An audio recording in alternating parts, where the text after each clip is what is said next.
And the topic of the session is silence.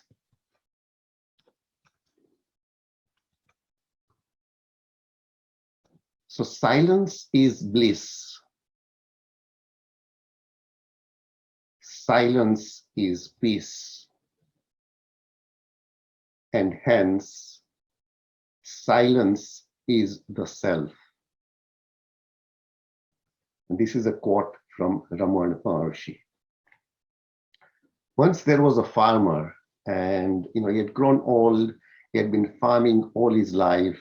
He had a very precious watch that he used to wear. And once working in the barn, he somehow or the other lost that watch. It slipped off his hand and he lost it in the barn itself. He got quite, because he was so emotionally attached to the watch, he became quite depressed. He started looking for the watch everywhere in the barn, but he could not find it. Then he went out and he saw quite a few children playing about. And he thought maybe the children could find it for him. So he called all the children and said, if you find this watch for me, I will give you a good prize. So the children, excited to get something in return, went into the barn and tried looking for the watch. But they continued looking for it half an hour, 45 minutes, 1 hour. They couldn't find it. And then they also got fed up. They left and they told the farmer, we cannot find the watch. However, there was one small child who said, farmer, can I give it one more go? The farmer, obviously wanting his clock, his watch back, said, yes, child, you go in and you try and find it for me. The farmer closed the door of the barn, and after 7-8 minutes, the child came out with the watch in his hand. And the farmer was very pleased, but he said, all of us tried to look for the watch, but we couldn't find it. So what did you do differently to find the watch? The boy replied, I just sat there listening to the ticking of the watch. In silence, it was much easier to listen to it and direct the search in the direction of the sound. All of us need to learn to be silent.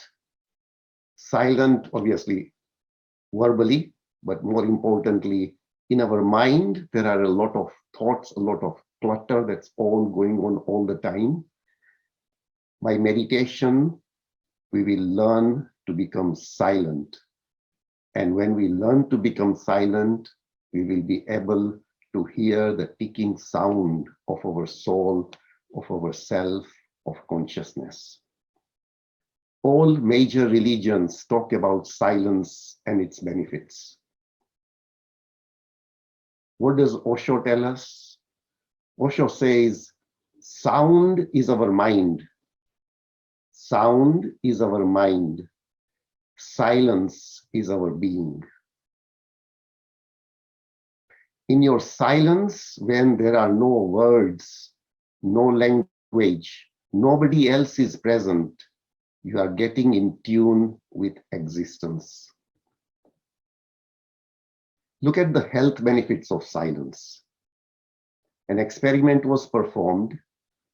A 2-minute period of silence, just 2-minute period of silence, after listening to music, significantly reduced subjects' heart rate and blood pressure. Even when compared to slow, relaxing music, silence resulted in greater decrease in these important measures of heart health. In a nutshell, observing silence helps with lowering blood pressure, improving concentration and focus, stimulating brain growth, reducing cortisol. Silence promotes self-control, helps conserve energy, brings about peace of mind, and fosters purity.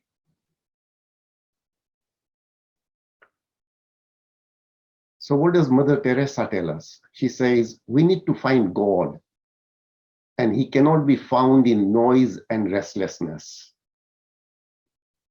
God is the friend of silence. See how nature, trees, flowers, grass grow in silence. See the stars, the moon, and the sun, how they move in silence. We need silence to be able to touch souls. So, how do you practice maun, silence? Set aside some time, half an hour, 2 hours every day in the morning, afternoon, or evening, or maybe a few more hours one day a week, where we don't talk, where we don't get connected to social media or anything digital. The other type of silence which we need in today's highly connected digital world is do a digital detox, maybe 9 p.m. to 9 a.m. Every day. So there were some students in a meditation school, a Tendai school in Japan, and four of them decided to observe silence for 7 days. On the first day, they were all silent. Their meditation began auspiciously. However, when night came and the oil lamps were growing dim, one of the pupils could not contain himself and said to the servant, "Fix those lamps." The second student was surprised to hear and told the first one, "We are not supposed to say a word." The third one got quite excited. He said, "You two are stupid. Why did you talk?" And the fourth one couldn't contain the fact that he hasn't talked. So he said, "I am the only one who hasn't talked." So remaining silent is a discipline, is an art.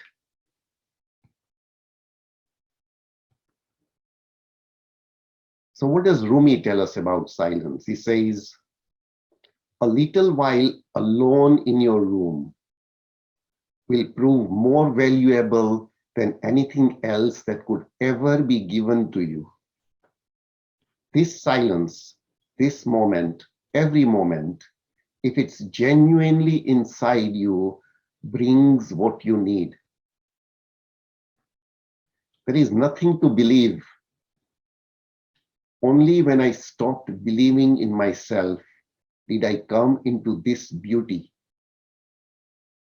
Sit quietly and listen for a voice that will say, be more silent, die and be quiet." Quietness is the surest sign that you have died. Your old life was a frantic running from silence. So Rumi tells us, live in silence. So in conclusion, a living thought, great rivers flow silently and small streams make all the noise. What do you want to be? The big river or the little stream? Thank you, everyone.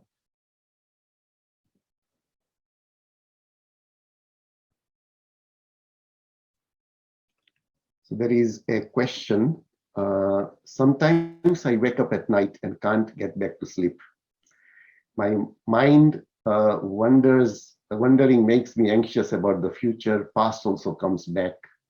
So how do I silence my mind? Vijay, would you like to answer that question?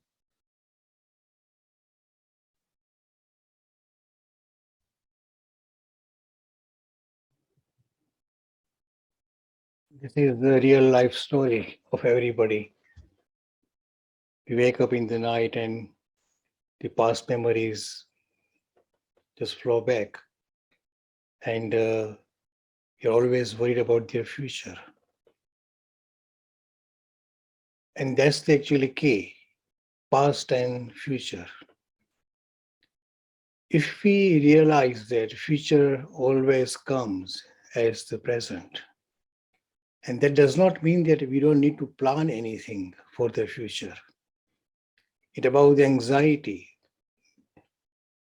Those are two different things. If you plan something for tomorrow and if you worry about tomorrow, both are different things. If we understand that The future will only come as the present. That's the first thing.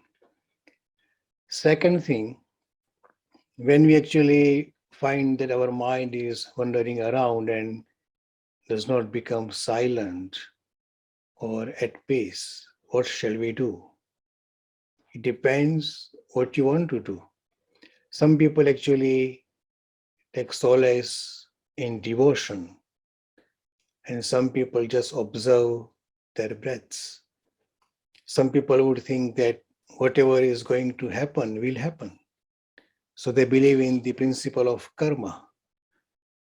There are so many different techniques, but the best one, or one of the best, I would say, one of the best ones would be just observe your breathing.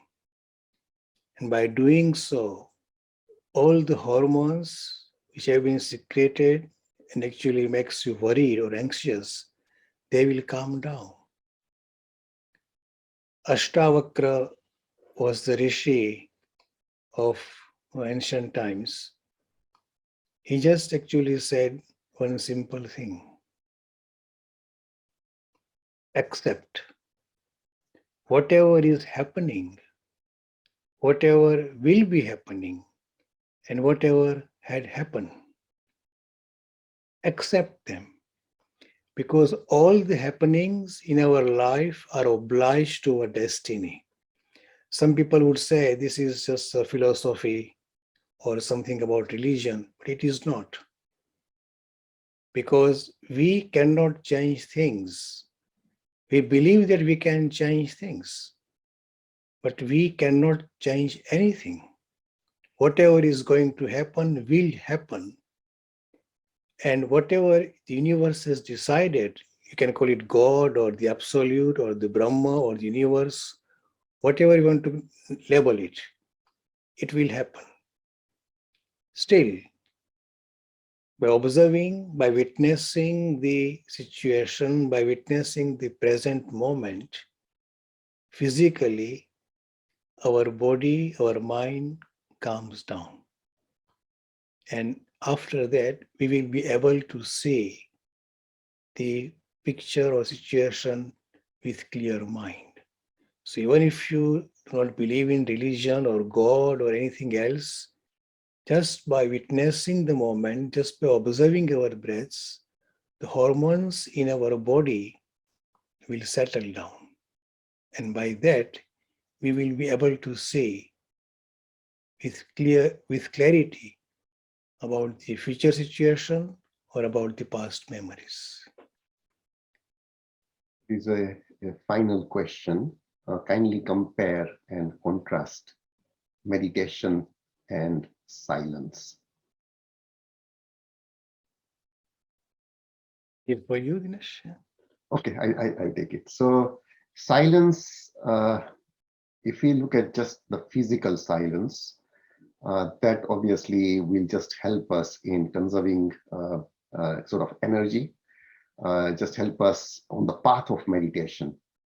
Mental silence is what is achieved through meditation. So it is observing our breath, or observing our thoughts. Just becoming an observer is actually meditation. And the benefits of meditation are just numerous, including and not limited to physical health, to mental health.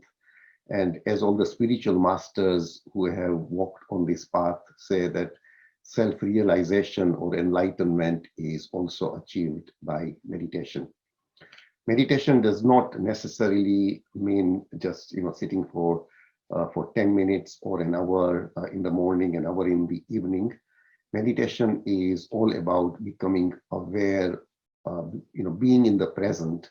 And initially, the 10 minutes in the morning, 10 minutes in the evening, or half an hour in the morning, half an hour in the evening will help us. However, slowly we need to develop the habit of being in the present, being mindful, being observing our thoughts, our breath in all our activities, and that is what helps becoming enlightened. Thank you, everyone. Thank you for joining today's session. These sessions are going to be held every week on a Saturday, UK time, 6 p.m. to 7 p.m. If you do like and enjoy and find these sessions informative and useful, please do join and feel free to send and forward the invite to your friends and family. Thank you very much. Thank you very much.